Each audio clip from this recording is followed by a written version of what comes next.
Hey, what's up my friends? So my name is Rainer, and in this week's video post, I'll be sharing with you on how you're supposed to place your stop loss in the markets, right? Without being stopped out unnecessarily. So how I'll go about doing it is, I'll show you a very typical support and resistance setup, right? I'll show you where it's a logical place to put your stops. And I'll also share with you a very typical dynamic support and resistance trade. And lastly, we'll talk about if you are trading chart patterns, alright, where is a logical place to place your stops as well. So all this and more in this week's video post. I'll see you there.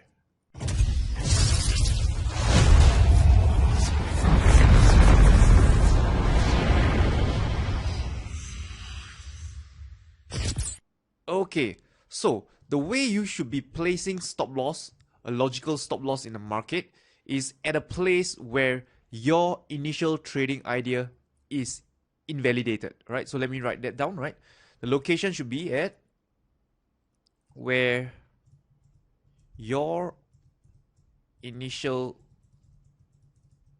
trading idea is invalidated, right? This is where your stop loss should be, where your initial trading idea is invalidated, or the word invalidated here is the same as where your initial trading idea is wrong. So let's understand how this principle can actually help you place a logical stop loss in the market. So let's look at this example. This is the chart of pound Canadian using the principle we mentioned earlier. Say for example you identify a support area over here and you think that this support level could hold. So if price retrace into this area once again, you want to get long, right? That is your trading setup because you are long in this uptrend. So now the question is, where should you be placing your stops if you are going long into this support area? So recall earlier we mentioned, your stop loss must be at a place where your initial trading idea is invalidated. So your stop loss will be at a location where if price reaches that area, it's telling you that you are wrong. So looking at this chart, where will you be wrong? So needless to say, you can see that this is the support area. So let me change color. So if you ask me, the logical area where you should be at a bare minimum placing your stops is somewhere around here, right? At least around here. Because if price, right, does trade lower, right, and eventually touches your stop, which is at this blue zone over here, chances are on the chart, it's very clear that your support, the support that you have highlighted out over here, is broken. Are you with me? So if your support is broken, it's telling you that your initial trade idea is invalidated because you were long in the first place because price was coming into an area of support. So if your support is breached, it's broken by this amount of margin, it's telling you that clearly, your trading idea is invalidated and you should be getting out of the trade. So this is one example on how you can actually go about, using the principle I mentioned earlier to place your stop loss. So let's look at another example. Let's say, for example, you are not using the classical support and resistance. This time round, you are trading a dynamic resistance. You notice that this red line over here is currently acting as dynamic resistance. So you decided to say, for example, you got short over here because, price retested the red line, which is the 20 EMA, and you got short. So where should your stop loss be once again? Again, using the same principle, your stop loss should be an area where your initial trade idea is invalidated. So what is your trading idea in this chart, in this time frame? Your initial trading idea is that the 20 period moving average will act as a dynamic resistance. So it makes sense that if the 20 period moving average is broken, it's breached, right? It makes sense that you are wrong and you should get out of the trade. So say for example the trade went in your favor and it makes sense to place your stop loss. Let's change it to the blue color somewhere here, because if price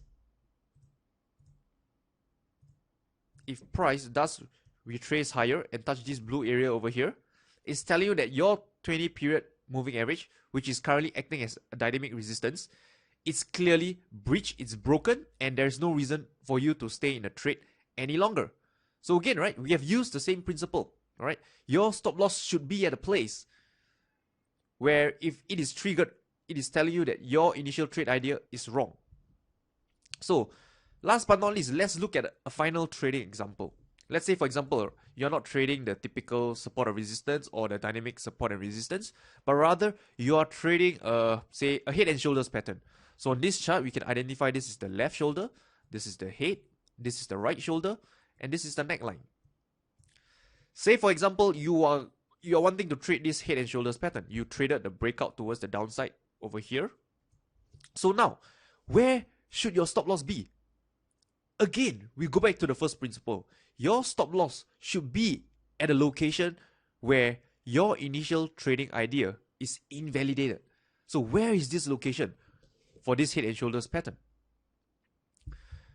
Well, we have actually two options down here. The first option, it really depends on how you define it. If you say that, if price does retrace and trades back towards this blue area here, chances are the head and shoulders pattern would probably looks very distorted, right? Say if price retrace higher all the way up, chances are your head and shoulders pattern is pretty much distorted and there's no reason for you to stay in the trade any longer.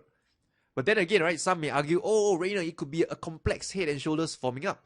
Well, fair enough. If you are thinking along that lines, then your stop loss, right, your stop loss can possibly go above the head over here. Your stop loss should go above here. Because if the price does retrace all the way back up, taking out this previous swing high over here, clearly we can all now both agree that the head and shoulder pattern is clearly invalidated.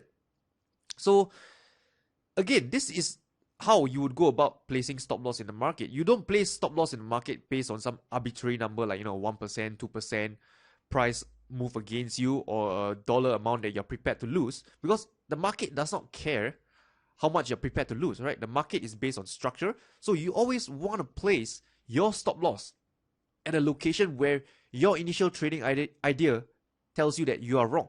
This is the most objective way, and if you ask me, the best way to place stop loss in the market. Because when you do place your stop loss at an area whereby, if price tells you that you are wrong, then, it makes it very easy to just cut off the trade, because very clearly that price is telling you that, your trading idea is wrong already and it's time to get out right now. So let's do a recap, right? Mainly, right, stop loss, I would advise placing it at a location where your initial trading idea is wrong or invalidated, right? Basically, they are the same meaning. So then we look at, in this video, we look at a very typical support and resistance play. We look at a dynamic resistance setup as well. And last but not least, we covered this head and shoulders pattern, right? On where you should put your stop loss so that this pattern is invalidated. So I hope you enjoyed this week's video post. If there's anything, feel free to let me know, right? You can leave in the comment section below. With that, I wish you all good luck and good trading. I'll talk to you soon.